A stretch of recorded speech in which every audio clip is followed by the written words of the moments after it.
Welcome back. I'm here with Marcia Mayhew, President of Mayhew Associates. And before the break, we were talking a little bit about bringing new people on board. And one of the things you talked about was getting the folks that were actually going to be reporting to a particular person involved in it. How do you get your employees really engaged and sort of involved in the organization? What are some of the key steps that you take? I think that number one thing is is for them to have an understanding. It's, again, the same principles of a high-performance team at the top has to be transpired through the whole organization. Right. So an understanding of where we want to go. So everybody is responsible for creating their own key strategic actions as it relates to what our strategic objectives are. So that's number one. So engage them in the strategy process and in the direction of where we want to go. Number one. Number two is to... So, sorry, before you go there, so when you say engage them, how do you actually go about doing that? And I guess the issue I run against again and again is people say the words, but they don't do it. So how do you do it? You have to reward the engagement and, and reward the behaviors that you're looking for. And how we do that is through a recognition program. It's top down, bottom up, peer to peer. Having an outlet for recognition is vital to any organization.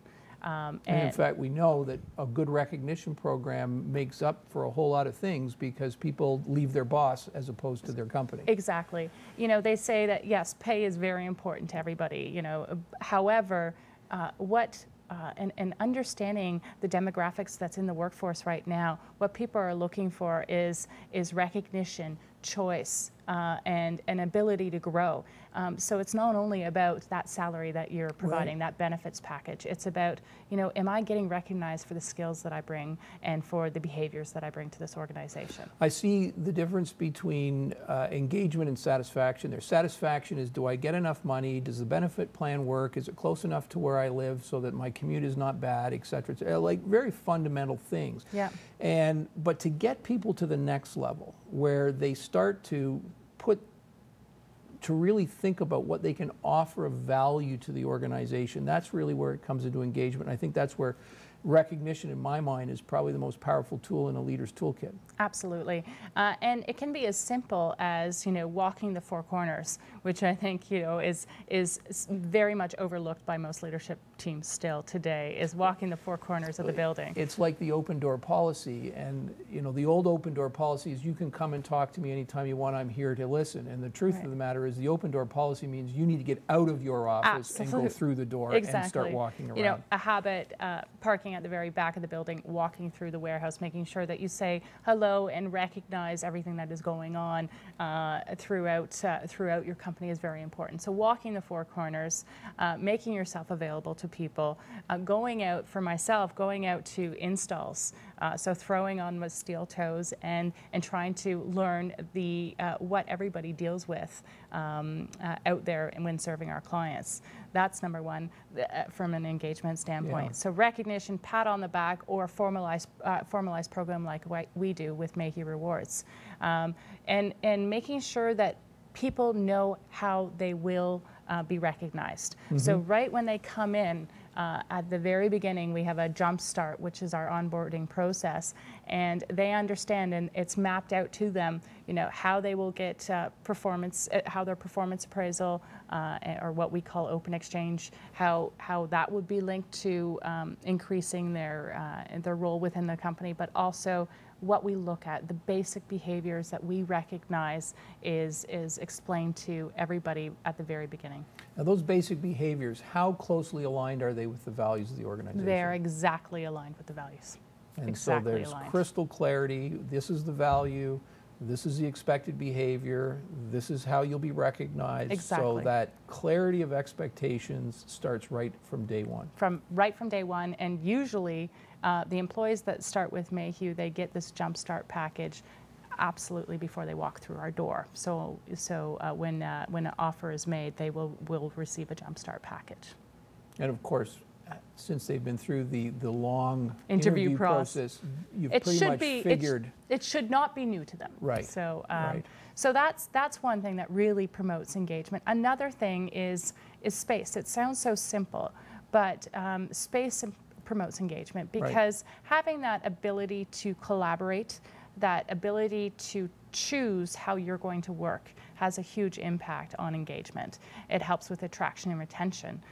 You know, everybody has seen the offices of Google and the talent that Google attracts, and they have very low turnover, and that is simply because they allow the space to reflect the people that they serve. It has a huge impact on culture and on engagement, and that's one thing that we're very passionate about providing our clients with. Well, it's certainly something that as an organization you can contribute to, and but I'm always amazed when an organization says, well, we would get along better, or we would collaborate more if we were on the same floor, or we were in the same building, or we were in the same city. It's about creating connections. Right. It's not about where you are in physical space. It's about creating connections, and it's about creating environments that allow people to think differently, to provide different points of view, to promote diversity in thoughts, quite simply, and to solve problems through different insights that they get. So it's about creating connection points. It's not about creating, you know, you can have the open door policy and you still have the CEO in the office and the rest of the people in an open plan. It's not about that at all. Right. It's about creating choice, a palette to work from, whether you're attracting an individual that would like to be more in tune with technology, so that they can video conference somebody that is maybe 3 floors away. You know, it's about providing that palette of how they want to work. Well, and I think you know, when you talked earlier about being a solutions-focused organization, I mean, what you do, as I see it, is you offer a lot of tools, but the reality is if the leadership of the organization is not doing the right things, no amount of tools are going to help them. Absolutely. You know, our design process and our approach is before we can create a space, we have to do an exploration study with the executive team and understand, okay, where do they see themselves in the future? Does your space match to your plan?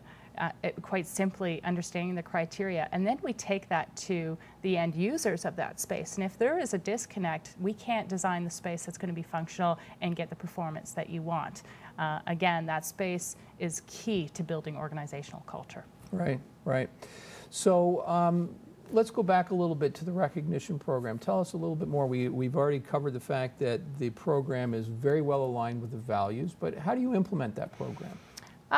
You know, it was implemented through a series of fireside chats where we sat down with everybody, and it gave us an opportunity to go back, revisit the values, and revisit the importance of the values to our organization and to how we conduct ourselves on a daily basis. So it allowed us to sit down and chat. But then what we did was put it in the hands of our people. Mm-hmm. And so where I get most excited is the peer-to-peer recognition. It's not the executive team that's giving out the most points to an individual. It is somebody thanking for assistance, for a different viewpoint, and it's really putting the potential for recognition in the hands of our people so that they can recognize their peers. And that really is letting our own people drive how they would like to see that recognition program is what's exciting.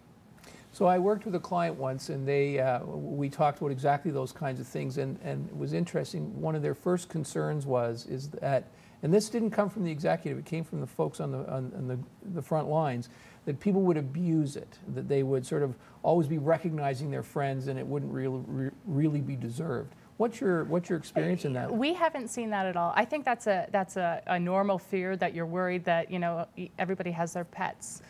Too, from an executive standpoint, so you know where my points might go to based on a social set. But it doesn't align with the values that we're recognizing. You have to really think hard about how that individual has served that value.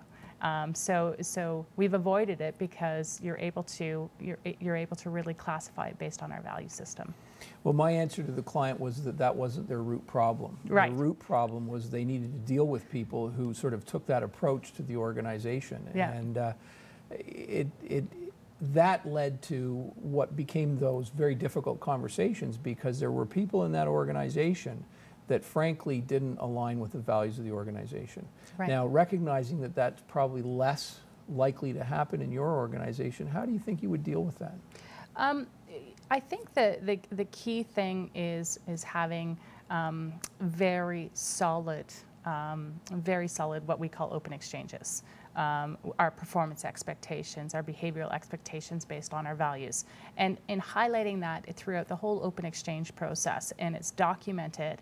And I know that it's everybody's worst nightmare to do a performance appraisal, but it has to be a conversation, and it has to be something that is not feared, but is also seen as that's going to contribute to the success of the organization. And a lot of executives, a lot of managers don't see that. Mm-hmm. So you see it more as a something task, I have to do. a chore. Yeah. When you really truly embrace that process, then it becomes very easy to identify early who is not the right candidate, who is not the right person in the organization, and it has to be documented and dealt with swiftly. There is nothing more upsetting to a culture than somebody that doesn't perform, especially when you're trying to build a high-performance team. Well, and I think the other thing is you talk about, it had to be dealt with quickly. One of the things that is important is if you really have clarity around your values, it makes it easier to make those decisions. Because Absolutely. You've got that clarity. You've got a point of measurement, and you Right. can say they're not measuring up. We've given them the opportunity to get in line, but they're not. Yep. And if you don't have that kind of clarity, then it becomes, well, Yep. maybe their skill sets are valuable, Right. and we're less likely to take those kind of steps. And for myself, coming into the organization, obviously dealing with legacy, obviously dealing with people that have been there for many, many years, but you put the values up and you see that there is a disconnect. And if I learned anything in my 5 years, it would have been, if you know that they do not align with the values, take that bandage off much quicker. Yeah. Instead of letting it linger. And that's one thing that I've learned in my leadership, in my early leadership, was that if you have a solid foundation through values, vision, and mission, and you know somebody isn't aligning with them, then it's time to make a call. Well, it reminds me of too many years ago to really reflect back on, I'm afraid, but coming to my supervisor and saying that someone who reported to me, I really wanted to give them 3 months. We'd already had a number of conversations. They weren't really changing their behaviors. Right. And the leader said to me, do I believe that they will change in those next 3 months? And I said, no, we've already had all these conversations. And their answer to me was, well, within, dealing with them appropriately, as we should as human beings, let's get rid of them now. And I've never forgotten that, because right. You've got to take that bandage off right away. Take it off, but there is a way to make sure that you've given that person ample opportunity through expectations and through performance expectations, and trying to push along. Yep. But if you know clearly that it's not going to work, don't let it last. And you're doing them a favor as well. Absolutely. So let's take another break, and we'll come back in a few minutes. Thank you.